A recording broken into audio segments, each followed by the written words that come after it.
여러분 안녕하십니까? 예, 주말 잘 보내고 계십니까? 오늘은 미국에서 내 집 마련에 대한 이야기 그리고 또 어떻게 투자를 해야 되고 투자용 집과 거주용 집은 어떤 식으로 구분해야 되는지 여기에 대해서 좀 이야기를 나눠보도록 하겠습니다. 자, 미국은 한국과는 달리 아직도 무일푼으로 본인이 돈을 벌어서 내 집 마련을 할 수 있는 나라라고 아직까지는 좀 그렇게 보여지고 있습니다. 한국은 집값이 너무나 비싸져서 사실 서울에 있는 집은 한국에서 초일류 대학교를 나오고 초일류 기업에 일한다 하더라도 받는 월급만 가지고 집을 산다는 게 거의 불가능하다시피 이렇게 돼 있다고 좀 볼 수가 있는데 미국도 많은 대도시들은 요즘에 사회에 나가서 받는 월급 이것만 갖고 내 집 마련하기가 아직까지는 가능하긴 하지만 이거 앞으로는 더더욱 힘들지 않을까 이렇게 좀 보여주고 있습니다. 저도 뭐 저희 자녀들한테 아마 너희 세대가 니네들 힘으로 집을 살 수 있는 거의 마지막 세대가 아닌가라고 이렇게 이야기를 하고 있습니다. 하지만 미국도 조금만 외곽 지역으로 나와서 중소도시에 가신다면 뭐 본인이 일한 능력으로 충분히 집을 살 수 있고 내 집 마련을 할 수 있고 또한 투자용 집도 살 수가 있습니다. 자, 미국에서는 내가 살 집 한 채하고 렌트 줄 집 두 채만 페이오프가 되어 있으면 은퇴를 하고 와서 솔직히 걱정할 이유가 거의 없다고 볼 수가 있습니다. 자, 젊은 날부터 계획을 잘 세우면 이게 가능한데 많은 분들이 젊은 날에 집을 샀다가도 또 사업의 실패라든가 또 경제적인 어려움 때문에 집을 팔던가 이런 문제가 생겨서 결국은 이 집을 관리하기가 쉽지 않을 수도 있습니다. 자, 그래서 오늘은 미국에서 내 집 마련을 할 때 어떤 식으로 계획을 세우면 좋은지 예를 들어 보려고 합니다. 자, 이거는 예이고 본인의 또 상황이 또 다르고 또 지역마다 집값이 다르기 때문에 이 아이디어를 듣고 여러분들이 본인의 상황에 걸맞는 아이디어가 뭔가를 차곡차곡 생각해 보시면 좀 좋을 듯 합니다. 자, 우선 이 영상을 시청하시기 전에 미국 내 집값은 너무나 천차만별이에요. 물론 한국도 마찬가지지만 한국도 서울 수도권하고 지방하고 집값이 너무 천차만별인데 미국도 당연히 그러기 때문에 뭐 제가 말씀드린 금액이 어느 동네에서는 말도 안 되는 금액일 수도 있고 어느 동네에서는 너무 비싼 금액일 수도 있는데 오늘은 제가 우선 미국 평균적으로 따져봐서 30만 불대 정도의 투베드룸 콘도 그다음에 60만 불 정도의 포베드룸 거주용 하우스 이렇게 우선 나눠서 이야기를 해 보려고 합니다. 자, 그래서 미국에서 첫 집을 마련할 때 사회생활을 하면서 돈을 벌기 시작하면 첫 집을 마련할 수가 있는데 미국이 아직까지도 본인 집을 갖다 마련하기 쉬운 이유 중 하나는 미국에서 주택 융자, 즉 모기지를 잘 내어주기 때문입니다. 물론 여기에는 뭐가 선행돼야 되냐면 좋은 크레딧 점수, 그다음에 안정된 직장이 필요합니다. 자, 사회에 나가서 우선 직장이 생기고 본인이 세금 보고를 하면서 해마다 버는 수익을 갖다 증명할 수 있어야 되고 또 그에 걸맞는 크레딧 점수가 있어야 됩니다. 아무리 돈을 많이 벌어도 크레딧 점수가 나쁘면 또 집 융자가 잘 안 나올 수가 있습니다. 자, 집이 한두 푼 하는 것도 아니고 현찰을 주고 사면 제일 좋지만 그렇게 돈을 모아서 사기에는 그 돈을 모으고 있는 동안에 집값이 계속 올라가기 때문에 사실 집은 융자를 끼고 사는 게 사실 미국에서 권장되는 방법이기도 합니다. 자, 통상적으로 집은 집값 한 20% 정도를 다운페이해서 살 수가 있고 맨 처음 집을 장만할 때는 페니메 같이 연방정부에서 도움을 주는 혜택도 있을 수가 있고 혹은 시마다 도움을 주는 혜택이 있을 수가 있기 때문에 집값의 10%또 어떤 경우는 집값의 5% 정도만 내고도 집을 구입할 수 있는 방법들이 많이 있습니다. 첫 번째 주택에는 그렇게 혜택이 좀 많이 있습니다. 자, 예를 들어서 처음에 30만 불짜리 콘도를 산다 이렇게 봤을 때 원래는 한 20%인 6만 불 정도가 필요하다 이렇게 좀 볼 수가 있는데 한 10% 정도 다운하면 3만 불 정도 그리고 심지어 5% 다운하면 15,000불만 있어도 내 집 마련을 할 수 있다는 겁니다. 자, 근데 다운페이를 많이 안 하면 또 그만큼 모기지 월부금 내는 게 좀 많아지겠죠. 그래서 많은 좀 융자 프로그램들이 처음 집을 사는 사람들한테 예를 들자면 지금 빌리고 있는 15%의 차액은 앞으로 5년 뒤부터 갚게 한다든가 지금은 나머지 80%대에서만 갚게 한다든가 하는 혜택을 주는 경우도 있습니다. 자, 5년 뒤에는 또 그만큼 물가가 올라가고 사회생활을 하면서 또 인컴도 더 늘어날 수가 있기 때문에 사실 이런 기회들은 젊은 사람들한테 되게 좋은 기회가 아닐까 이렇게 좀 생각을 하고 있습니다. 자, 많은 사람들이 본인 집을 갖다가 구매를 할 때 물론 본인이 살 곳이기 때문에 내가 마음에 드는 집, 내가 살기 편한 집, 내 취향에 맞는 집을 많이 생각하는데 첫 번째 샀던 집은 나중에 이거는 렌트용, 그러니까 임대용으로 돌린다고 생각하시고 투자하시는 게 사실상 좋다고 이렇게 좀 보여주고 있습니다. 자, 그래서 본인이 많은 실수를 하는 게 뭐냐면 내가 원하는 집이 아니라 아니라 렌트가 잘 나갈 만한 집을 갖다가 찾아야 되는데 그 기준을 갖다가 안 가지고 본인이 원하는 집만 샀다가 나중에 이걸 렌트를 하자니 사실상 투자 대비 렌트비도 별로 안 나오고 그냥 놔두자니 이걸 갖다가 계속 모기지가 부어 오를 수 있고 또 그렇기 때문에 결국은 또 그 집을 처분하고 더 큰 집으로 옮기고 이런 식으로 하는 경우를 많이 봤습니다. 자, 보편적으로 뭐 처음에 투베드룸 샀다가 쓰리베드룸 샀다가 포베드룸 샀다가 이렇게 점점 집을 늘려가는 방식으로 투자하시는 분들도 많이 있고요. 제가 말씀드리고자 하는 거는 처음에 사는 집부터 나중에 렌트용, 임대용으로 생각을 하고 사는 게 사실상 좋다라고 좀 말씀을 드릴 수가 있습니다. 자, 물론 한 30대 사회 초년생일 때부터 이렇게 좀 투자를 하면 좋지만 좀 연세가 더 들었다 하더라도 이 투자하는 기준, 본인이 사는 집이 아니라 본인이 렌트 줄 기준의 집들은 좀 다른 기준을 가지고 구입하시면 어떨까 싶어서 뭐 제가 그동안 많은 정보를 들었던 부동산 또 그리고 실질적으로 투자를 했던 분들 이런 분들의 얘기를 갖다가 종합해서 오늘 여러분께 좀 알려드리려고 합니다. 자, 우선 젊은 나이서부터 투자를 한다 그러면 사실 제일 이상적인 시나리오는 30대에 콘도 하나를 사고 40대 콘도 하나를 사고 50대 넘어가서 본인이 거주할 만한 집을 사는 거 이건 제일 좋은 시나리오라고 좀 볼 수가 있습니다. 자, 근데 렌트가 잘 나가는 집의 기준은 어떨까요? 만약에 여러분이 좀 욕심을 내서 3베드룸, 4베드룸짜리 하우스를 샀다. 사실 이 집을 갖다가 나중에 렌트를 하고자 하면 렌트를 하고자 하는 사람 수요가 좀 적을 수밖에 없습니다. 자, 왜냐하면 3베드룸, 4베드룸 정도 살 정도고 거기에 렌트비를 낼 정도가 되면 본인 집을 사려고 하는 사람이 많고 또 그 정도의 집 사이즈가 필요한 정도면 나이대가 조금 더 있기 때문에 그때는 다른 분들도 집을 구매하는 분들이 많기 때문에 사실상 렌트용으로는 잘 안 나가게 됩니다. 솔직히 뭐 렌트용으로 제일 잘 나갈 수 있는 건 뭐 원베드룸 뭐 아파트 혹은 뭐 스튜디오 아파트 이런 것들도 렌트로 잘 나갈 수가 있지만 본인이 좀 투자를 하면서 제가 봤을 때 가장 이상적인 거는 투베드룸 정도의 아파트 형식의 콘도 같은 거 이런 것들을 제일 추천해 드립니다. 그렇다고 하이라이즈 빌딩이라고 하죠. 고급형 콘도 그래서 되게 높은 빌딩의 콘도 이런 것들은 관리비 HOA가 너무 비싸기 때문에 이런 것들은 또 절대 피해야 할 이런 주택 매물 아닌가 이렇게 좀 보여주고 있습니다.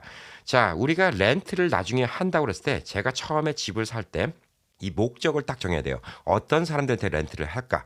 보편적으로 남의 집에 렌트를 하면서 투베드룸을 렌트한 사람은 싱글인 경우가 좀 드물 수 있고 이제 막 결혼을 해서 자녀들이 아직 어린 나이에 경제적으로 아직 충분하게 자립을 못하는 젊은 커플들이 렌트를 할 수 있는 경우가 많이 있습니다. 자, 그래서 투베드룸 정도가 제일 알맞다고 좀 볼 수가 있죠. 근데 또 투베드룸에서 뭘 고려해야 되냐면 이 학부형들, 어린아이들을 같이 살고 있는 이 학부형들의 아이들의 나이대가 초등학교, 중학교 이 정도일 가능성이 많이 있습니다. 자, 고등학교 정도 되면 벌써 부모의 나이들도 40 정도 통상적으로 그렇게 될 수가 있기 때문에 그때부터는 또 집을 사고 또 아이들이 커졌기 때문에 방이 더 필요할 수 있기 때문에 통상적으로는 이 렌트, 투베드룸을 렌트하는 가장 주된 고객층은 30대 초반부터 40대 이전까지의 초등학교하고 중학생 자녀들을 둔 가족들이 제일 많이 렌트를 할 수가 있습니다. 자, 그래서 임대용 집을 구매할 때 집 자체도 중요하지만 집보다도 또 주변의 학교 학군도 꽤 중요하다고 좀 볼 수가 있습니다. 확실히 학군이 좋은 곳은 상당적으로 이제 집값이 더 올라갈 수도 있는 가능성이 많이 있죠.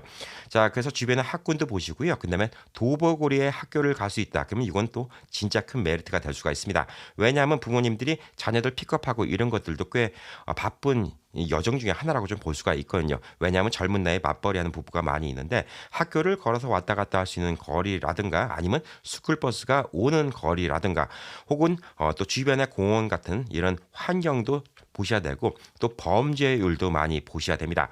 자, 그래서 보통 투베드룸짜리 뭐 하우스든 투베드룸 하우스는 그렇게 많이 없기 때문에 투베드룸 단독 하우스보다는 듀플렉스, 쿼드플렉스에서 두 채, 네 채 이렇게 붙어 있는 이런 콘도가 좀 적당하다고 좀 볼 수가 있습니다. 자, 단독 하우스를 한다고 그러면 단독 하우스를 렌트할 때 사실 건물주가 이 집을 갖다가 또 관리해 줘야 되는 어느 정도의 책임이 있기 때문에 집에는 여러분들이 생각 못하는 루핑 문제도 있을 수가 있고 또 가든이 있으면 가드닝 문제가 생길 수도 있고 수영장이 있으면 또 수영장 문제도 생길 수가 있습니다. 있습니다. 근데 보편적으로 이렇게 커뮤니티 안에 있는 투베드룸 뭐 듀플렉스라든가 쿼드플렉스 이런 콘도 같은 경우에는 이 커뮤니티 HOA 비용이 좀 일반 하우스보다 조금 비쌀 수는 있지만 사실 그 돈으로 루핑에 대한 걸 모든 걸 다 커버해주고 건물 외벽에 대한 뭐 이런 것도 또 커버를 해주고 그다음에 주변에 환경 같은 거 그다음에 또 가드닝 이런 것들을 다 HO에서 커버를 해주기 때문에 솔직히 별로 신경 쓸 문제가 좀 상대적으로 좀 적다고 좀 볼 수가 있습니다. 자, 그래서 본인이 직접 산다 그러면 나는 그냥 독립된 하우스가 좋아. 나는 좀 조용하게 사는 게 좋아. 이렇게 얘기를 할 수가 있지만 본인보다는 이 대상층, 한 투베드룸을 빌릴 수 있는 젊은 부부들이 원하는 게 뭔가를 좀 확인해 보시고 거기에 가장 적합한 렌트를 잘 줄 수 있는 이런 집을 처음에 구매하시는 게 어떤가 좀 보여주고 있습니다. 자, 그리고 또 집을 구매하실 때 또 중요한 것 중에 하나는 렌트하고 에어비앤비 이런 것들을 활용할 수 있는 지역인지 확인해 보시는 게 중요합니다. 자, 여러분들이 에어비앤비를 할 수도 있고요. 그다음에 또 나중에 렌트를 못 주게 하는 커뮤니티가 있을 수도 있습니다. 혹은 어떤 커뮤니티는 쿼터를 주는 경우도 있어요. 커뮤니티 안에 총 200채가 있다 그러면 20명까지만 렌트를 줄 수 있다. 이런 식으로 쿼터를 주는 경우도 있기 때문에 이것도 집을 구매하시기 전에 부동산과 충분히 좀 상의해 보시기 바랍니다. 자, 그리고 또 에어비앤비는 만약에 본인이 아직 결혼을 안 하고 혼자 살 때 룸메이트를 들여서 같이 살 수도 있지만 혹은 방 하나를 에어비앤비로 빌려주면서 젊었을 때 이 모기지의 부담을 갖다 조금 덜 수 있는 방법도 있기 때문에 이런 것들도 충분히 허용성이 있는지 확인해 보시기 바랍니다. 자, 그리고 집 스타일은 젊은 사람들이 좋아할 만한 스타일이어야 됩니다. 확실히 젊은 사람들이 좀 선호하는 스타일은 집 뒤에 앞뒤 뜰보다는 안에가 좀 깔끔하고 인테리어 그다음에 조명 같은 게 밝은 게 되게 좋겠죠. 그리고 여성분들은 부엌 쪽이 좀 잘 돼 있는 것도 되게 좀 선호하는 모습 중에 하나라고 좀 볼 수가 있습니다. 자, 근데 이런 걸로 따지면 사실 하이라이즈 빌딩에 높은 고층 빌딩에 있는 콘도들 참 매력적으로 보일 수가 있습니다. 사실 이곳 라스베가스에서도 하이라이즈 빌딩의 콘도가 생각보다 가격은 그렇게 비싸지 않아요. 근데 이게 투자용으로 좋지 않다고 말씀드리는 건 뭐냐면 HOA가 꽤 비싼 편입니다. 자, 뭐 최소 한 7, 800불부터 한 1000불, 2000불씩 나가는 경우가 많이 있습니다. 실질적으로 렌트비 받아서 HOA를 내면 사실 손해보는 경우가 많이 있어요. 그리고 이 HOA는 계속 물가에 따라서 올라가기 때문에 집 모기지와 나중에 10년, 20년 지나도 계속 똑같은 돈을 내기 때문에 물가 올라간 거에 비해서 오히려 낮아지지만 이 HOA는 관리비는 계속 집값에 따라서 올라가기 때문에 솔직히 HOA가 너무 센 하이라이스 콘도 같은 거 너무 모던한 콘도 같은 거는 투자용으로 결코 적합하지 않다 이렇게 좀 보여주고 있습니다. 자, 그리고 이제 미국은 인구 밀도가 높은 나라는 아닙니다. 그래서 인구 밀도가 높고 그다음에 좁은 땅에 많은 사람들이 살고 싶어하는 곳, 한국의 서울 같은 곳이라든가 중국의 북경이나 상해 같은 곳 이런 곳들은 항상 집값이 올라갈 수가 있는데 아무리 렌트용이라 하더라도 또 미래에 또 집값 올라가는 것도 어느 정도 감안은 하셔야 된다 이렇게 좀 보여줄 수가 있거든요. 근데 이 집값이 올라가는 것 갖다가 생각할 때 어디를 사야지 집값이 올라가냐 여러 가지 변수가 많이 있습니다. 이 앞에 길이 얼마큼 큰 길이 나 있나 프리웨이가 얼마큼 되어 있나 여러 가지가 있는데 우선적으로 아까 말씀드린 것처럼 렌트를 하기 위한 것이기 때문에 학군이 좋은 곳은 항상 미국에서도 집값이 올라가고 범죄율이 낮은 곳도 또 집값이 올라갈 수가 있고요. 그다음에 교통이 편리한 곳도 또 집값이 올라갈 수가 있습니다. 자, 근데 이런 것들은 기본적으로 또 생각을 하고 또 뭐가 있냐면 미국은 땅이 넓기 때문에 집이 다 계속 퍼져나가요. 근데 미국에서도 희소성이 있는 땅이 있습니다. 자, 그거는 어딜까요? 바닷가를 끼고 있다든가 큰 호수를 끼고 있다든가 아니면 산 뒤를 끼고 있다든가 거기는 더 이상 퍼져나갈 수가 없어요. 그 동네를 원하는 사람들이 많이 생긴다 하더라도 더 이상 퍼져나갈 수가 없습니다. 자, 그래서 뒤에가 산으로 돼 있었고 더 이상 뒤쪽으로 이 마을이 퍼져나갈 수 없는 동네 혹은 이쪽이 바닷가라서 더 이상 이 바닷가 뒤쪽으로는 마을이 퍼져나갈 수 없는 동네 그리고 또 큰 호수가 있어서 호수 경치를 보고 싶은데 그 둘레 바깥으로는 더 이상 퍼져나갈 수가 없는 동네 이런 곳들은 보편적으로 집값이 올라갑니다. 저도 미국에 37년 살면서 쭉 보건데 이런 곳에 있는 집값은 꾸준히 올라가더라고요. 그리고 또 부가가치도 더 높을 수밖에 없습니다. 왜냐하면 원하는 사람들은 많이 있는데 사실상 거기에 있는 집들은 좀 한정이 될 수밖에 없거든요. 그래서 한국은 못 산 동네가 달동네라고 이렇게 이야기를 하지만 사실 미국에서는 달동네가 다 비싼 동네라고 볼 수가 있습니다. 가장 대표적인 게 비벌리 힐스라고 얘기할 수 있죠. 예, 미국에는 아고라 힐스, 무슨 힐스, 뭐 써니 힐스 이런 식으로 힐스라가 들어있는, 그러니까 즉 언덕이 들어있는 이런 동네를 갖다가 고급 동네로 치는 경우가 많이 있습니다. 자, 이건 또 서양인들의 또 오래 내려온 이주자 속에 속해 있는 어떤 본능적인 걸 수도 있는데, 보편적으로 서양에서는 항상 성을 갖다가 이 높은 언덕 위에다 짓습니다. 그래야지 남들이 공격하기 힘들거든요. 예, 밑에서 위로 올라오면서 지치기 때문에 항상 성은 위에다 만들고, 그다음에 보편적인 평민들은 밑에서 사는 게 유럽에서 쭉 내려왔던 것이기 때문에 보편적으로 좀 서양인들의 생각에는 높은 곳에 있는 것이 더 고급스럽고 더 부유한 삶이고 그다음에 더 안전하다, 이런 마인드가 좀 있다고 좀 볼 수가 있습니다. 자, 그에 반하면 한국은 농경 사회로 쭉 커왔기 때문에 사실 평지가 좋고 그렇지만 너무 평평한 데 말고 배산임수라고 해서 뒤에 산이 있고 앞에 이렇게 물이 흐르고 이런 경치를 좀 좋아하기 하는데, 미국에서는 이 보편적으로 좀 언덕배기, 좀 제한된 공간, 이런 것들이 좀 값어치를 올리는데 좀 일조를 한다, 이렇게 좀 보여주고 있습니다. 자, 그리고 여러분들이 집을 투자할 때 캡 레이시라는 걸 좀 보셔야 됩니다. 자, 여러분들이 지금 예를 들어서 30만 불짜리 투베드룸 콘도를 갖다가 지금 보고 있다. 그러면 30년 융자를 했을 때 보편적으로 이 융자를 한 번 하면 융자 금액은 쭉 일정이 똑같이 가기 때문에 처음에 10년 정도는 통상적인 렌트비보다 모기지 내는 게 더 많은 경우가 있습니다. 자, 그리고 그 다음 10년 정도 되면 이 모기지나 렌트비 내는 게 거기서 거기일 가능성이 많고요. 마지막 10년 정도 되면 렌트비 받는 게 이 모기지를 능가하게 돼서 그냥 놔둬도 계속 돈이 남게 됩니다. 자, 이게 미국에서 집을 투자해야 되는 이유라고 좀 말씀드릴 수가 있습니다. 자, 물론 지역에 따라서 이게 5년 후에도 바뀔 수가 있고 다 바뀔 수가 있지만 통상적으로 아까 말씀드린 것처럼 이해하기 쉽게 30년 융자에서 10년은 모기지가 지금 렌트비보다 비싸고 10년 뒤에는 모기지와 렌트비가 비슷해지고, 그다음에 마지막 10년은 이 렌트비 받는 거를 받으면 모기지보다 더 올라간다, 이렇게 보시면 이게 좀 투자에 대해서 어떻게 계획을 세울 수 있을런지 여러분이 생각해 볼 수 있을 것 같습니다. 자, 그래서 처음에 젊은 나이에 집을 사는 게 다운페이드 문제일 수 있지만 이 융자금, 모기지를 내는 게 제일 힘들 수가 있습니다. 자, 그래서 젊은 나이에 아직 혼자인 경우에 이 집을 갖다가 투베드룸 정도를 사면 좋다고 제가 말씀드리는 게, 원베드룸 콘도 같은 경우에는 본인 말고 다른 사람과 같이 쓸 수 있는 그게 좀 힘들어요. 근데 예를 들어서 투베드룸 정도만 된다 하더라도 모기지가 예를 들어서 3,000불인데 지금 뭐 렌트비가 한 2,500불 정도면 그 정도를 렌트할 수 있다 그러면 지금 아파트 렌트하는 것보다 500불 정도를 더 내야 되거든요. 그렇지만 만약에 이 집을 샀다 그러면 방 하나를 더 빌려준다 그러면 옆에 룸메이트로부터 한 1,200불 정도는 더 받을 수가 있기 때문에 사실상 이 모기지 내는 부담감이 훨씬 더 적어질 수가 있겠죠. 또 그리고 그러다가 자녀들이 결혼해서 둘이 살기 시작하면 이 투베드룸이 좀 필요하게 됩니다. 자녀를 낳고 이러다 보면 투베드룸이 필요한데 그래서 전 처음에 사는 거를 조금 무리해서라도 투베드룸 정도를 구입하는 거를 좀 권해드립니다. 나중에 투자용으로 했을 때도 원베드룸이나 스튜디오 이런 조그만 이제 프로퍼티는 나중에 무슨 문제가 있냐면 보편적으로 혼자 사는 사람들이 이런 거를 렌트 많이 하는데 혼자 사는 사람들이 좀 책임감이 없어서 렌트비를 잘 못 내고 이런 경우가 많이 있습니다. 그에 반해서 보편적으로 이제 어느 정도 결혼을 하고 자녀를 키우고 그러면 어느 정도 책임감이 생기기 때문에 렌트를 꼬박꼬박 잘 낼 가능성도 사실상 투베드룸 정도가 제일 좋지 않나 이렇게 좀 보여주고 있습니다. 자, 그래서 미국에서 이제 캡 레이시라는 얘기를 많이 합니다. 캐피털리제이션 레이시라는 건데 이건 뭐냐면 집 투자 대비 이 이득을 얘기하는 겁니다. 자, 집을 얼마의 금액에 샀는데 1년 동안 거치는 렌트비가 집값의 몇 %인가 간단하게 말씀드리면 이거를 말씀드리는 거예요.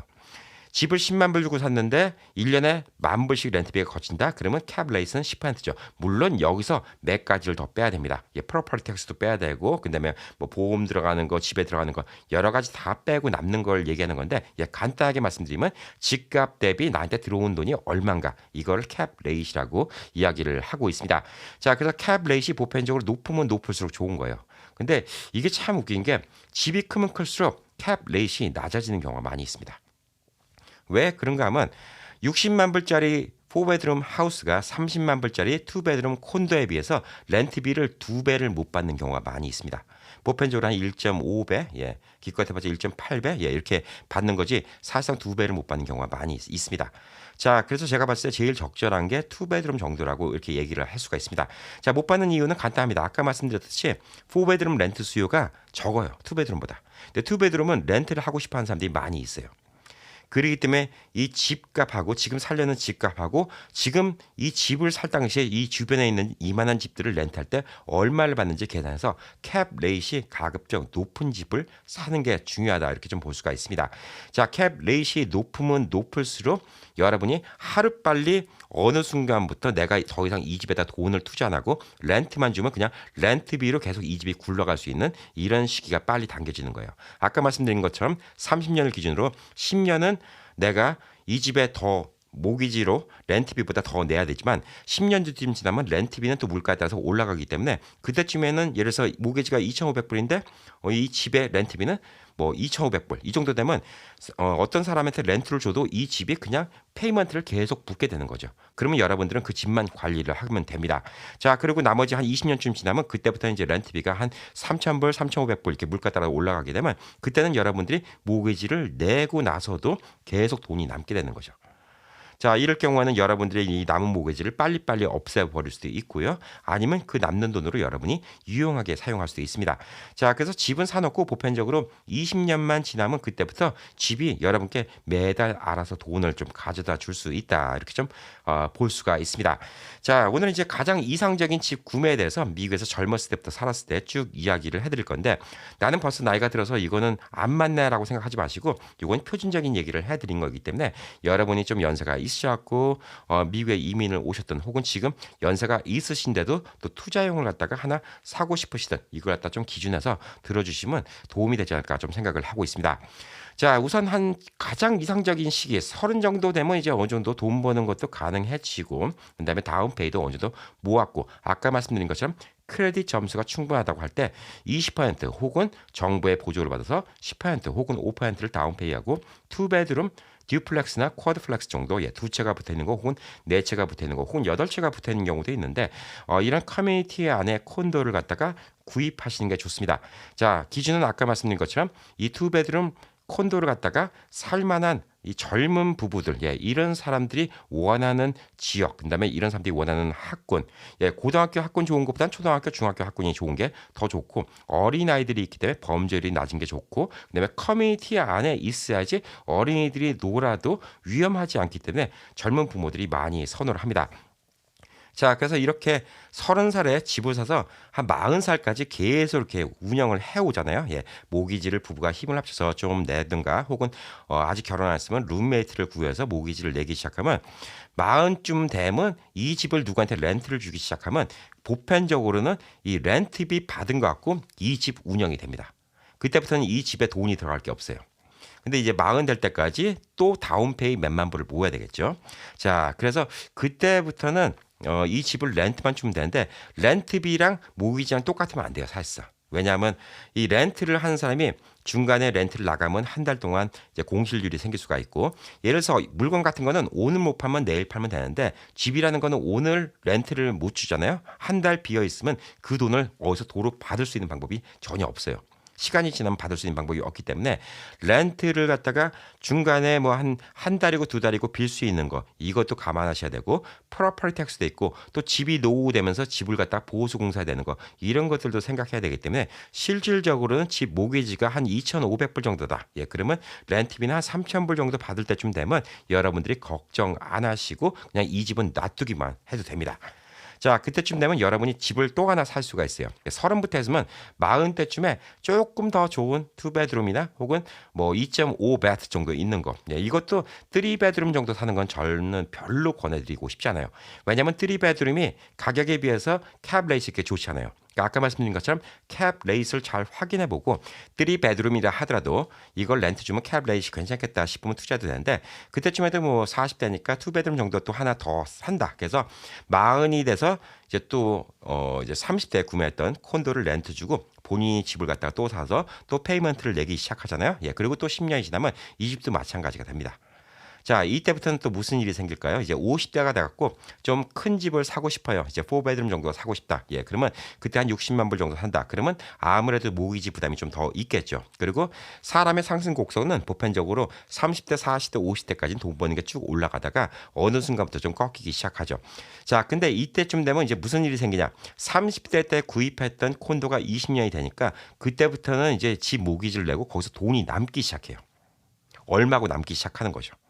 자, 그리고 이제 40대에 샀던 거는 렌트를 주면 지금 돈이 안 남을 수 있지만 50대가 돼갖고 집을 좀 큰 거 사도 거기서 나오는 돈이 있으니까 그걸 보태고 있으면 이 50대에서 좀 큰 집을 사도 그 집의 모기지를 충분히 감당할 수 있는 이런 좀 상황이 될 수 있다. 이렇게 좀 볼 수가 있습니다.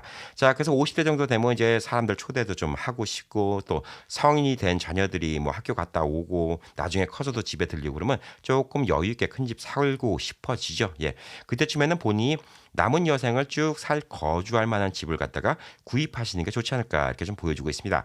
자, 많은 사람들이 처음에 집을 살 때 이 집을 사면 이 집이 내 인생의 종착역이라고 생각하시는 분들이 있는데 절대 그렇지 않습니다. 처음 샀던 집을 이제 본인이 돌아가실 때까지 그 집에 사는 경우는 거의 드물다고 좀 보시면 돼요. 그래서 이렇게 좀 전략적으로 좀 집을 사시는 게 좀 좋다고 좀 생각을 하고 있고 이 50대에 샀던 집도 계속 일하시고 뭐 미국에서 평균적으로 요즘에 65세 정도 되면 은퇴를 하시니까 60대 넘어서 65세 정도 되잖아요. 예, 그러면 30대에 구매했던 콘도는 페이오프가 됩니다. 그럼 이제 렌트비가 꼬박꼬박 다 본인께 되는 거예요. 그리고 40대 샀던 집도 이제는 돈이 남기 시작합니다. 자, 그러면 이 집에서 나온 돈만 갖고 이제는 50대 샀던 집의 모기지가 다 커버되고도 남습니다. 자, 그렇게 되면서 여러분들이 리타이어 하시고 65세, 70대가 되기 시작하잖아요. 예, 그러면 두 집 다 페이오프가 되기 때문에 두 곳에서 나오는 렌트 비용으로 모기지 커버하고 여러분의 생활비도 일부가 생기게 됩니다. 자, 그럼 여러분의 재산은 이렇게 세 가지가 되는 거예요. 자, 보편적으로 미국에서 집 렌트비가 통상적으로 본인이 한 하우스 홀드가 쓰는 돈의 33% 정도를 쓴다고 합니다. 자, 그렇기 때문에 집이 두 채가 있으면 66%가 나온다는 얘기예요. 근데 이제 연세가 들고 조금 좀 여유가 있고 연세가 들고 아까 말씀드린 것처럼 본인 집에 모기지가 없다 그러면 집 세 채가 페이오프 됐다 그러면 두 집의 렌트비 갖고 내가 생활을 할 수가 있는 거예요. 왜냐하면 제 렌트비가 안 나가니까. 제가 예를 들어서 만이라는 돈이 필요할 때 6,600불, 예, 이것만 있으면 생활이 되는 거죠. 왜냐하면 제 집에 모기지가 안 나가기 시작하면. 자, 이게 가장 이상적인 것이라고 이렇게 이야기를 할 수가 있습니다. 자, 그래서 지금이라도 이제 연세가 들으시는데 지금도 여유돈이 있는 것 같다가 좀 투자하면 어떨까라고 좀 생각하시는 분들은 투자를 해보셔도 나쁘진 않아요. 예. 그리고 또 요즘에 집값이 내려가고 있습니다. 예. 금리가 올라가니까 지금 집값이 내려가고 있어요. 자, 집을 살 때 여러 가지가 있어요. 집값이 떨어지고 금리가 올랐을 때 사는 게 좋을까요? 아니면 금리가 떨어지고 집값이 올라갔을 때 사는 게 좋을까요? 라고 물어보신다면 이거는 뭐 개인의 성향 따라 좀 다를 수가 있어요. 물론 지금 당장 모기지 페이먼트를 내는 게 부담스럽다. 그러면 지금 이자율이 낮을 때 사는 게 좋아요. 뭐 작년 초만 하더라도 뭐 2%, 3%, 야, 이럴 때는 진짜 쌌어요.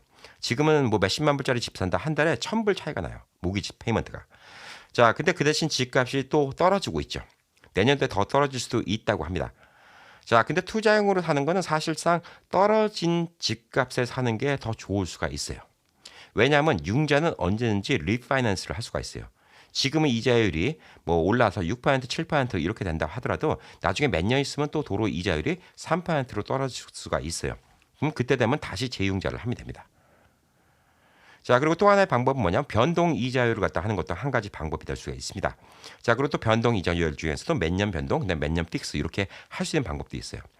자, 리파이낸스를 좀 생각하시면 사실상 집을 이렇게 투자용으로 오래 갖고 있는다 생각하면 집을 싸게 사는 게 한 푼이라도 싸게 사는 게 더 이득일 수가 있습니다. 자, 리파이낸스는 예를 들어서 작년에 집값이 조금 올랐지만 그래도 이자율이 너무 싸서 지금 집을 사신 분들은 만약에 무슨 문제가 생기잖아요. 예, 그럼 리파이낸스가 안 돼요.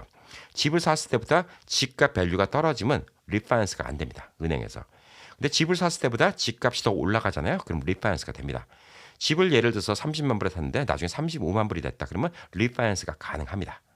근데 집을 35만에 샀지만 이자율은 낮게 샀지만 35만 불이 지금 32만 불, 31만 불 이렇게 좀 떨어졌어요. 그러면 리파이낸스가 또 안 돼요. 자, 그래서 이런 것들을 좀 고려해 보셔야 되는 거예요. 자, 그래서 이 투자형 집이라는 거는 내가 살고 싶은지 내 드림하우스 이걸 생각하면 안 돼요. 그리고 내 미래를 너무 많이 생각하시면 안 돼요. 난 이 집을 살면 나중에 이 집에서 우리 애들을 뭐 고등학교도 보내고 대학교도 보내고 이 생각하고 사시면 안 돼요. 집을 생각 외로 집을 평균적으로 바꾸는 시간이 미국에서 한 7년, 8년 정도 된다고 합니다. 많은 분들이 집 하나 사면 본인이 돌아가실 때까지 계속 그 집에 살 수 있을 거라고 생각하는데 물론 한국 분들은 집에 대한 애착이 많아서 그러신 분들이 좀 많이 계시긴 해요. 그지만 평균적으로 미국에서는 똑같은 집에 10년 이상 사는 경우가 거의 없다고 합니다. 10년이면 본인이 지겨워서라도 바꾸려고 하고 또 본인의 직장이나 일 때문에 또 다른 곳으로 가야 되는 경우도 많이 있습니다. 자, 그래서 이런 것들을 좀 고려해서 사시면 좀 좋을 거라고 좀 생각을 하고 있습니다. 자, 그리고 이제 젊었을 때 시간 세이브하기 위해서 아무래도 좀 도시랑 가까운 곳에서 이런 콘도 같은 걸 사는 걸 좀 좋습니다. 왜냐하면 도시랑 가까운 곳이야지 렌트를 하고자 하는 사람들이 많이 있어요. 집을 사는데 나는 미래에 살야 되는데 이 동네는 지금 뭐 너무 복잡하고 이거 나중에는 더 복잡해질 것 같은데 이런 데 살면 나중에 내가 50 됐을 때는 여기서 못 살아. 미래를 생각하지 마시라는 거예요. 투자용으로 생각하는 거예요. 사람들이 붐비고 트래픽이 많은 곳 이런 곳들이 사실상 렌트 주기는 더 좋을 수가 있습니다. 자, 뭐 LA 같은 경우에 특히 LA 한인타운 한복판 이런 경우도 사실 요즘에 범죄율이 엄청나게 높아요. 그럼에도 불구하고 집값은 엄청나게 올랐어요. 뭐 제 주변에 예전에 30년 전에 거기다 집을 샀던 분들 15만 불 이렇게 샀던 하우스들이 지금 다 150만 불, 200만 불 이래요. 30년 전에 샀던 집이 지금 10배 가격이 올랐어요. 자, 집도 되게 낡았고 30년 전에도 벌써 몇십 년 전 집이어서 지금은 집이 70년, 80년 된 집인데도 200만 불씩 하는 집들이 많이 있어요. 근데 이런 분들은 그렇게까지 올라갈 줄 몰랐죠. 그리고 예전에 15만 불 주고 샀던 집들 있죠. 그때 당시에는 이자율이 꽤 높던 시절이 있었습니다. 30년 전, 20년 전, 이럴 때는 그때 당시 비싼 이자율을 주고 샀지만 나중에 중간에 집값이 올랐으니까 다 리파이낸스를 하셨을 거예요. 그렇기 때문에 지금 뭐 그 집에 모기지 내는 게 몇백 불 안 돼요. 뭐 700불 내시는 분도 있고 600불 내시는 분도 있고 그래요. 쿼드 플렉스라고 집 네 채가 붙어 있는 거 있죠. 이런 것들을 갖다가 사셔갖고 지금 뭐 모기지를 갖다 1,000불도 안 내시는 분들도 있어요. 그런 분들은 집 네 채 렌트만 받아도 지금 LA 같으면 최소 10,000불은 생겨요. 그 10,000불씩 꼬박꼬박 생기는 거죠. 이 처음부터 쿼드 플렉스 같은 거 투자하면 어떨까 이런 생각하시는 분도 있어요. 왜냐하면 쿼드 플렉스라고 했고 집 두 채가 그러니까 투베드룸짜리가 네 개가 붙어 있는 이런 집들이 이 투베드룸 네 배 값이 아니거든요. 사실상 뭐 한 세 개 값 정도 혹은 두 개 반 값 정도 이런 건물들이 많이 있거든요. 여유가 되시면 사실 그런 거 투자도 괜찮아요. 처음부터. 그래서 많은 분들이 그런 걸 투자하시는 게 본인이 이 네 채 중에서 한 채 살고 나머지 세 채를 렌트를 주는 거죠. 그렇게 살고 있다가 나중에 본인이 큰 집 옮겨가고 싶으면 네 채를 다 렌트 줘도 되는데 사실 그런 집들의 렌트비를 받는 게 웬만한 경우 다운페이면 마련할 수 있으면 이 쿼드 플렉스 하우스 같은 거 네 채가 붙어있는 하우스 같은 경우에는 세 채에서 받는 렌트비 갖고 본인 렌트비가 뽑혀요. 처음부터 그런 경우가 많이 있습니다. 뭐 물론 요즘에는 하도 집값이 많이 올라서 뭐 LA나 뉴욕 같은 대도시는 안 그런 경우도 있는데 예전에는 그런 경우가 참 많이 있었어요. 그래서 처음부터 본인 집 렌트비가 하나가 뽑히는 경우가 생겨요. 그래서 거기서 조금 살다가 조금 여유 생기면 본인 집을 사는데 벌써 처음부터 본인 집의 렌트비가 뽑히는 경우가 있고 10년 정도 지나면 이제 2분이 되기 시작하고 그 다음부터 20년 지나기 시작하잖아요. 그러면 집 네 채가 내는 렌트비가 만만치 않아요. 그게 다 끝나갖고 지금 한 달에 따박따박 12,000불씩 받으신 분들도 있어요. 네 채가 다 끝났으니까 3,000불씩 해갖고 그다음에 다 네 채를 갖고 12,000불씩 따박따박 생기시는 분도 있어요. 그러면 이것저것 프로퍼티 텍스니 뭐니 다 떼고 본인이 가져가는 돈이 10,000불씩 꼬박꼬박 가져가십니다. 그럼 은퇴 준비 다 되신 거죠. 그래서 투자용 집하고 본인의 거주용 집은 좀 구분해서 투자하시는 게 좋지 않을까라고 생각합니다. 자, 저는 뭐 나이가 많아서 이제는 뭐 캠피디가 말한 것처럼 이렇게 30대, 40대 이거를 지금 못한다 하시더라도 지금 여윳돈이 있으면 은행에 돈을 집어넣는 게 미국에서는 제일 미련맞은 거예요. 해마다 3.8%의 인플레이션이 있습니다. 통상적으로 3.8%였어요. 지난 50년간. 자, 지금 100불로 살 수 있는 게 1년 지나면 103불 80전을 내야지 산다는 거죠. 집값도 마찬가지고 계속 그렇게 올라갑니다. 자, 통상적으로 집값도 안 오르네 오르네 어쩌니 저쩌냐고 어느 해는 5년이고 계속 안 올라가다가 어느 해는 갑자기 5년 만에 또 거의 2배가 오른 경우도 있고 다 그래요. 근데 제가 말씀드린 거는 20년, 30년을 봤을 때예요. 그래서 제가 말씀드린 이 플랜이 안 맞을 수도 있어요. 집을 샀는데 주변 렌트비가 10년, 20년 동안 안 올라가요.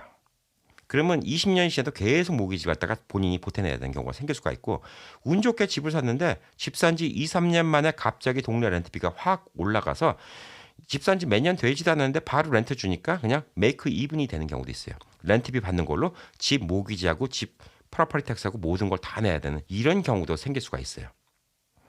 자, 그래서 요즘이 그 시기라고 생각해서 오늘 이 방송을 만든 겁니다. 코로나가 끝나고 많은 사람들이 힘들어져요. 그리고 버틸 만큼 버텼던 분들이 힘들어지고 그동안 또 정부에서 보조를 받았던 사람들이 보조를 살다가 더 이상 핸들을 못하는 경우가 있어요. 우리 한국 분들은 쉽게 그렇게 생각해요. 한 20만 불짜리 30만 불짜리 콘도 그 5, 6만 불 다운해갖고 사면 되는데 왜 쟤들은 그 돈을 다운 못해갖고 못 살까? 제가 이곳 라스베가스 왔을 때는 라스베가스의 캡 레이트이 되게 좋았어요. LA는 요즘에 캡 레이트, LA 다운타운 이런 데서 5% 6% 받는 거 힘들어요. 예. 5% 6%면 잘 나오는 거예요. 근데 제가 라스베가스 와서 콘도를 알아볼 때만 하더라도 웬만한 콘도들이 캡 레이트이 9%예요. 그 얘기인즉슨 뭐냐면 뭐 한 여기서 20만 불짜리 콘도 한 4만 불 다운하고 사잖아요. 예, 그러면 그때 당시에 모기지 페이먼트 붙는 게 아파트 렌트비나 거기서 거기에요. 처음부터 그랬어요. 라스베가스는. 그럼 이해가 안 가죠. 우리 한국 사람들은. 아니 그 돈 내면 아파트 렌트비인데 왜 그 돈을 안 내고 아파트 렌트비를 낼까? 근데 이 외국 친구들은 그 돈도 못 모으는 친구들이 많이 있어요. 4, 5만 불을 못 모으는 친구들이 많이 있어요. 근데 한국 분들은 그런 걸 열심히 잘하잖아요. 물론 이 종잣돈이라는 게 되게 중요합니다. 자, 4만 불만 있으면 집을 갖다가 내 거를 만들면서 렌트비 내는 거하고 똑같이 살 수가 있어요. 그리고 저 같은 경우도 지금 라스베가스 산 집이 벌써 집값이 올라가니까 투자 대비해서 렌트비가 올라갔어요. 집값이 올라간 것도 올라간 거지만. 이 동네 렌트비가 평균 1,100불에서 1,500불로 올라가 버렸어요. 그러니까 저는 캡 레이트이 지금 한 16%, 17% 이렇게 나온 프로퍼리가 돼버린 거예요. 자, 여러분들이 어느 순간에 집을 갖다가 다 페이오프 시켜버리면 캡 레이트이 이제 이론상으로는 100%가 되는 거죠. 나온 돈이 다 내 거니까. 뭐 갚을 건 없으니까. 자, 그래서 여러분들은 이런 걸 좀 생각하고 투자를 해보시는 게 좋아요. 한국과 미국의 부동산 투자 방식이 되게 다릅니다. 자, 한국도 요즘에 모기지라는 게 있고 그렇지만 미국처럼 뭐 95%까지 융자해주고 이런 게 없어요. 30년씩. 제가 알기는 없는 걸로 알고 있어요. 자, 한국에서는 돈 버는 방식이 뭐가 있나? 한국에서 제가 훑어보니까 뭐 잘은 모릅니다. 예, 근데 한국은 전세라는 게 있기 때문에 집을 갖다 예를 들어서 뭐 1억 주고 샀다. 예, 그러면 전세를 갖다 7천만 원 주고 본인이 3천만 원만 있으면 1억짜리 집을 살 수 있는 거예요. 근데 집값이 하도 올라가니까 그 집이 계속 올라가는 거예요. 나중에 1억이 금방 또 2억이 돼버리는 거예요. 자, 그럼 또 전세금을 또 올려달라고 그러죠. 예, 그러면 2억이 돼버리면 또 1억이 생겨버리는 거예요. 그럼 그 돈은 또 바로 또 집을 살 수가 있는 거고. 한국은 그래서 그 종잣돈을 집을 사고 집을 바로 렌트를 주고 전세를 주고 이런 식으로 해서 움직이는 방식이 있다면 미국에서는 렌트를 주는 방식이 있어요. 자, 근데 많은 분들이 또 이런 생각 하시는 분들이 있어요. 콘도는 집값이 많이 안 올라가 라고 얘기를 하는데 그거는 보편적으로 맞는 걸 수도 있어요. 왜냐하면 콘도는 땅을 소유하는 개념이 아니에요.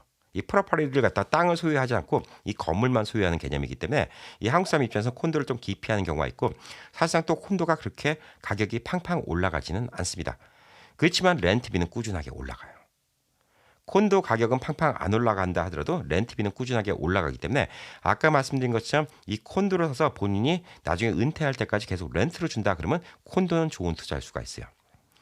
근데 만약에 집을 사서 집값이 오르는 걸 받아서 그 차액을 생기면 또 큰 집으로 옮기고 또 큰 집으로 옮기고 또 큰 집으로 옮기고 이런 계획을 생각하시는 분들은 사실 콘도 투자보다는 하우스 투자가 나을 수도 있어요. 근데 이러한 방식이 한국에서 많이들 그렇게 이용을 해왔어요. 그리고 한국에는 저희 친지들도 예전엔 집값이 쌌잖아요. 예, 근데 항상 그런 식이었어요. 집을 사고 집값이 좀 커지면 거기다 돈 보태갖고 좀 더 큰 집 사고 또 집값이 올라가면 좀 더 큰 집 사고. 자, 근데 그런 분들의 생각은 이렇죠. 예, 예를 들어서 미국에서 10만 불짜리가 10% 올라봤자 10,000불 올라가는 건데 100만 불짜리가 10% 올라가면 10만 불 올라간다. 결국은 큰 집이 값이 올라가도 많이 올라간다. 이렇게 생각하시는 분들이 많아요. 근데 그런 식으로 집을 점점 키워서 성공하신 분들도 있지만 통상적으로 미국에는 이 융자라는 게 있기 때문에 여러분이 크레딧만 잘 하실 수 있고 그다음에 크레딧 관리하고 여러분의 수익만 계속적으로 보장이 된다 그러면 은행 융자를 통해서 이런 식으로 렌트 프로퍼티를 만드는 게 사실상 미국에서는 이 재산을 늘리는데 가장 중요한 거 아닌가 이렇게 좀 보여주고 있습니다. 자, 그래서 뭐 저도 조금씩 그런 식으로 이제 늘려가려고 계속 준비를 하고 있어요. 예, 저도 이제 50이 넘었지만 아직까지는 또 일할 나이고 그다음에 저는 예전에 실수를 했던 게 뭐냐면 누가 이런 걸 가르쳐 주지 않았을 때 집을 사고 그러는데 그 집이 이 밸류가 팡팡 올라가니까 그 집의 밸류를 가지고 그걸 갖고 엉뚱한 사업을 하고 이런 데 투자를 많이 했어요. 그러니까 그게 제가 봤을 때는 제 인생에 좀 실수였던 거죠. 누가 뭐 저처럼 지금 좀 얘기해 주는 사람이 있었으면 그러지 않았을 텐데 사실상 그런 게 없어요. 그래서 저는 뭐 자녀들한테도 집을 나중에 해준다 하더라도 그 집은 자녀들이 50세 넘었을 때 가져갈 수 있게 리빙 트러스트도 그런 식으로 저는 그렇게 생각을 하고 있어요. 왜냐하면 50대 되기 전에 그 집을 갖다 그냥 줘버리면 자녀들이 뭘 한다고 하면서 그 집에서 세컨 모기지론 재용제를 받아서 다른 걸 하는 경우가 많이 있어요. 왜냐하면 벌써 집을 갖다가 한 15년, 20년 정도 집 페이먼트를 붓고 또 그다음에 집값이 처음에 30만 불 주고 샀는데 그 집이 나중에 50만 불, 60만 불 되다. 그러면 에퀴티가 더 많기 때문에 어느 순간부터 뺄 수가 있는 거예요. 근데 그러면서 욕심을 가지고 비즈니스를 한다고 하다가 실패하는 경우가 많은 거예요. 비즈니스는 제가 늘 말씀드리지만 비즈니스는 스몰 비즈니스가 10개가 생기면 7개가 3년 안에 망합니다. 근데 그게 우리가 안 보이는 것뿐이에요. 그러니까 확률적으로 비즈니스 성공은 되게 쉽지 않은 거예요. 비즈니스를 타고난 분들이 아니면. 근데 많은 분들은 돈만 있으면 비즈니스 한다고 생각해서 이 돈을 꺼내서 비즈니스를 하는 경우가 많이 있습니다. 자, 근데 이 부동산이라는 거는 사실상 이제 성공할 가능성이 꽤 많아요. 예, 지난 미국의 100년의 역사를 보고 집값이 올라간 역사를 보고 또 미국의 평균적인 인플레이션 올라가는 걸 보고 다 계산해 보면 집값으로 올라가서 성공할 수 있는 가능성이 많이 있어요. 이 순리대로만 한다고 보면. 자, 그래서 연세가 있으신 분들도 여윳돈이 있잖아요. 그럼 여윳돈을 갖다가 뭔가 움직이시는 게 좋아요. 자, 움직이시는 건 뭐냐면 이제 만약에 연세가 있으신 분들한테는 저는 이제 커뮤니티 안에 있는 이런 콘도보다는 그냥 쿼드플렉스나 듀플렉스 예, 이런 거 구입하시는 거 렌팅으로 이런 거 구입하시는 거를 좀 권해드려요. 그게 좀 편할 수가 있죠. 아니면 건물 상가 같은 거 사시는 것도 괜찮아요. 항상 캡 레인만 잘 구분하고 사시면 좋은 투자가 되지 않을까라고 좀 생각을 합니다. 자, 캐시를 갖고 있는 게 제일 미련한 거예요. 왜냐하면 해마다 3.8%씩 계속 인플레이션 올라가기 때문에 여러분의 돈의 값어치는 3.8%씩 10년이면 38%가 올라가는 거 아닙니다. 예, 거의 2배 가까이 올라갑니다. 그 이자의 이자 값고 인플레이션 올라간 거에 또 인플레이션 올라가기 때문에 거의 10년이 지나면 물가가 12년마다 거의 물가가 2배라고 생각하시면 돼요. 그래서 여러분이 지금 뭐 60대다. 예, 그럼 72세면 여러분이 지금 100만 불 갖고 있어도 그 돈의 값어치는 50만 불밖에 안 되는 겁니다. 자, 근데 여러분이 지금 100만 불 갖고 계신다? 예, 그러면 주택이든 뭐든 좀 투자를 해 놓으시잖아요. 예, 그러면 투자를 하면 그 돈이 그 밸류만큼은 계속 올라가게 되는 거죠. 자, 그래서 오늘은 투자용 그리고 거주용 이거 갖다가 확실히 구분하는 거 여기에 좀 알려드렸습니다. 자, 연말연시라서 뭐 많은 분들 예, 좀 들뜬 분위기. 예, 근데 조만간에 또 연말연시 올해 한 해 끝나고 나면 내년도 2023년도에는 많은 기회가 도사리고 있지 않을까. 또 시장이 또 많이 바뀌지 않을까라고 생각을 해서 오늘 거주용 주택, 그다음에 투자용 주택에 대해서 이야기를 해봤습니다. 자, 오늘 하루도 또 행복한 하루 되시기 바라겠습니다. 파이팅!